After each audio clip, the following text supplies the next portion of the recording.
In this train compilation, you'll see crashes, close calls, and high-stakes moments that escalate in seconds.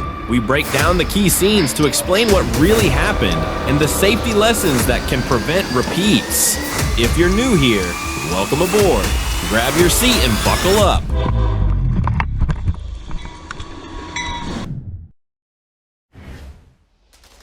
This truck thought it had time to cross, and then the train caught up. A train can't stop on a dime, but why does that worker jump off the train? Getting stuck here feels like instant karma. Why gamble your life just to save a few seconds? Don't do this.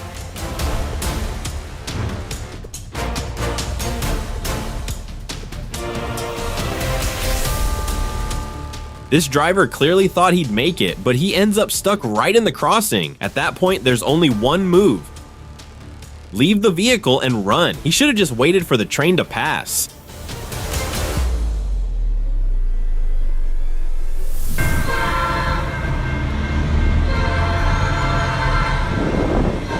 What is this truck doing? Why enter like that when the light is red?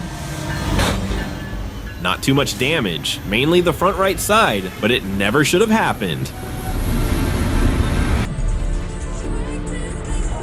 If you ignore crossing signals, you've got nobody to blame but yourself. Oh, yes! This bus has definitely arrived, that's for sure. What do you think about the black car's behavior? He's trapped. But is doing that actually justified? This little Volkswagen tried to cross at the worst possible moment. The locomotive hits it, then pushes it aside like a toy. Even at low speed, a train doesn't brake like a car. Inertia does the rest. And always obey crossing signals. If you go through on red, insurance might refuse to cover you. When a diesel locomotive shoots flames while standing still, it's usually not the track burning. It's the engine venting a combustion issue. If the driver revs it hard or the engine is poorly tuned, you can get too much fuel and not enough air. This is completely insane. A man is running inside a tunnel with a train coming straight at him. That's not brave. It's reckless and unbelievably dangerous. It looks like a cargo train, but it's hauling entire airplane fuselage sections. These massive pieces are too wide for roads, so they travel on special rail cars, braced and strapped like extra fragile XXL cargo. This is the kind of behavior that deserves to be called out. Lights are red, barriers are down, and this cyclist still goes for it. Barely after the first train passes, a second one comes flying through, and he escapes by inches. The barrier is down behind him, he went too far, and the train only clips the front end. No massive damage, but the vehicle is definitely messed up. I just got that. The car just got hit by the train. Twin trains. Okay, kidding. They just arrived at the same time, at the same speed.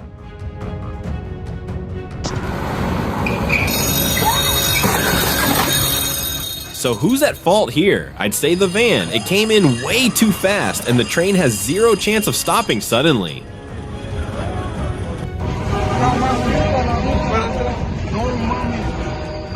I'm not sure what happened here either. I couldn't find much info, but it looks serious. The fire doesn't seem to be inside the train, but on the tracks. Maybe spilled fuel that caught fire. If anyone knows, drop the details.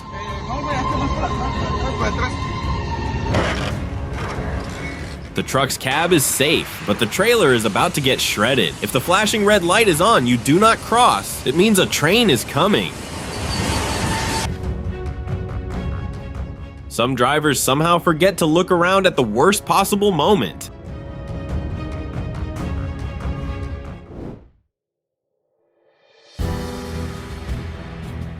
This van looks trapped behind the lowered barriers, and what happens next is genuinely heroic. The car behind steps in, moves into position, and manages to lift one of the barriers just enough for the van to reverse and escape the danger zone.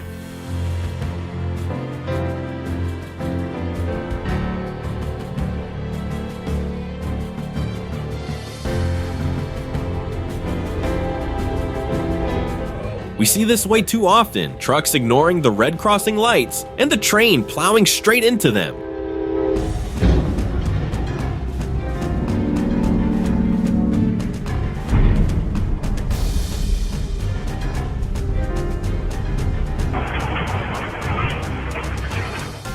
This outside camera captures an unbelievable derailment. Cars jump the track right in front of a pedestrian who's waiting to cross. Pure shock on their face.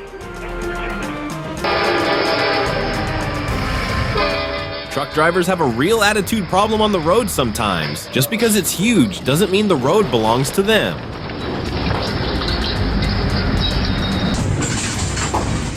In Japan, even if a window is shattered, the schedule still matters. On time means on time.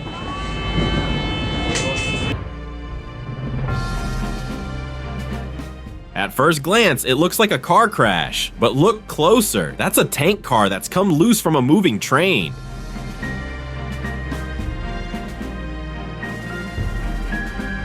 Chinga su madre. Even with the lights flashing, people still cross. Why risk your life like that?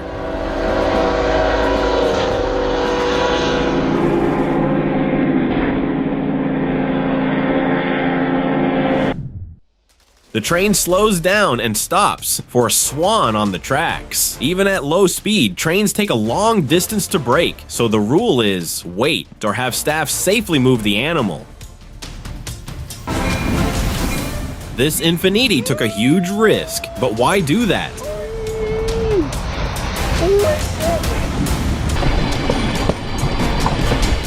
Here we're looking at a track switch. A movable rail decides which direction the train will take. The wheel rolls mostly on top of the rail, but the inner lip, the flange, acts like a guide. The wheel also passes over gaps at the crossing, so it can look like it jumps or slides, but everything is designed to guide it millimeter by millimeter without letting it drift.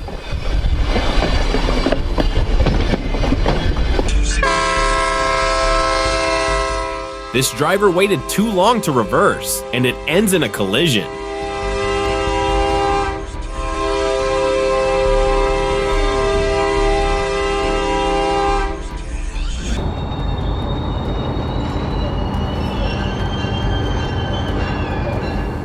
Here, the problem is the track geometry, misaligned rails, worn ties, sagging ballast. Result, the wheels rise and dip slightly, then shift side to side, and the whole train wobbles like it's on a damaged road. At higher speeds, this can get dangerous fast, so the only solution is to slow down and fix the track. This should come with a seatbelt and a last will.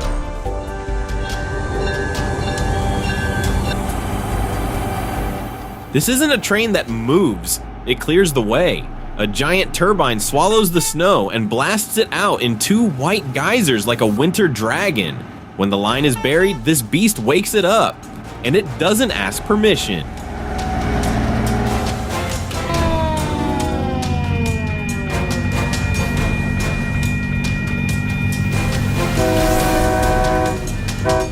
Even during an emergency, firefighters don't play heroes. Red railroad crossing equals they stop and wait, period. Because a train can't brake hard and a barrier isn't a suggestion. That's real professional behavior. Safety first, ego last.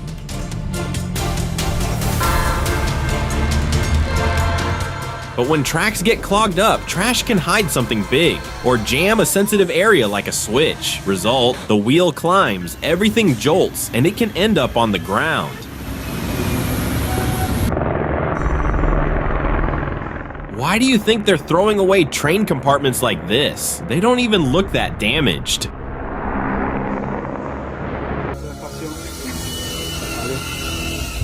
When a train derails, you don't lift it like a car. Teams secure the area, then use re-railing ramps, the yellow pieces you see here, to guide the wheel back onto the rail. Then, with hydraulic jacks and very controlled pulling, the bogie moves forward slowly, and the wheel climbs the ramp to drop perfectly back into place.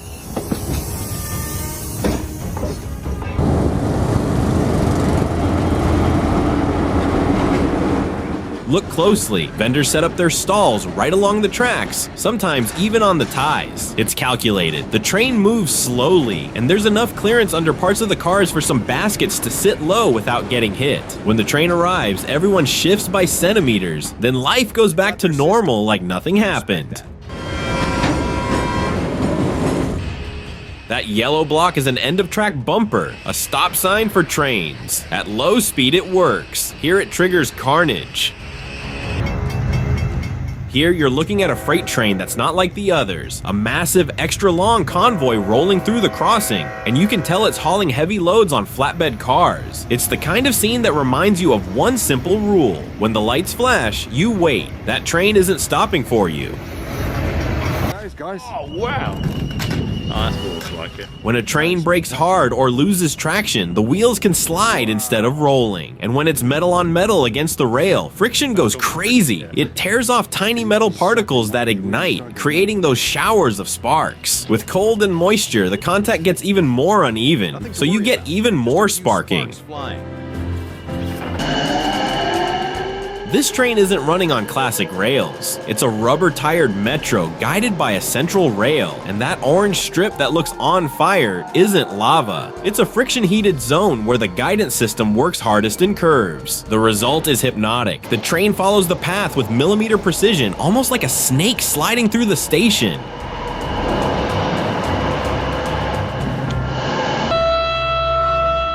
This scene is an official public safety demonstration. An old bus is placed on the tracks, and a train hits it under controlled conditions to show how violent the impact really is.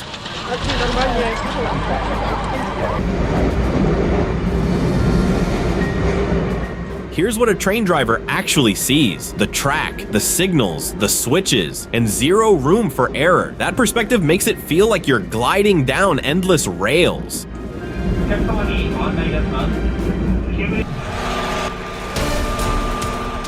This train is built for heavy snow clearing. It plows and blasts snow to keep the line usable. The two-wheeled snowplows follow alongside to widen the corridor, clear the buildup on the edges.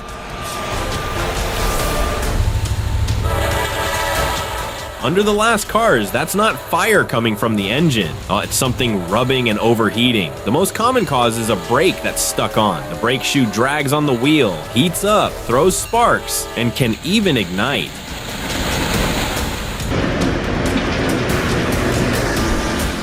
This is a logistics convoy. Military vehicles loaded onto flatbed rail cars. Everything is strapped and braced, because with that kind of weight, even braking can shift the load. Rail is used because it's safer and more efficient than roads for moving heavy equipment.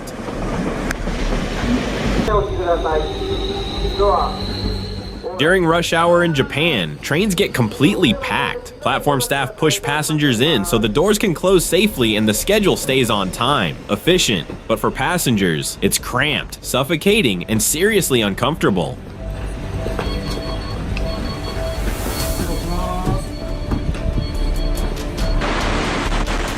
This Japanese bullet train runs at over 200 miles per hour.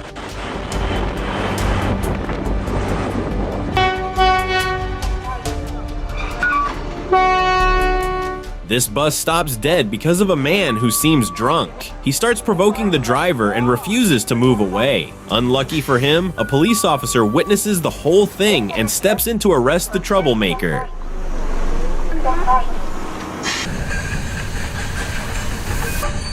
On this train, one wheel is overheating. Most often it's a brake stuck on or a failing bearing. Heat builds up, grease can ignite, and the axle can eventually fail. And when a wheel comes apart at that speed, the car derails.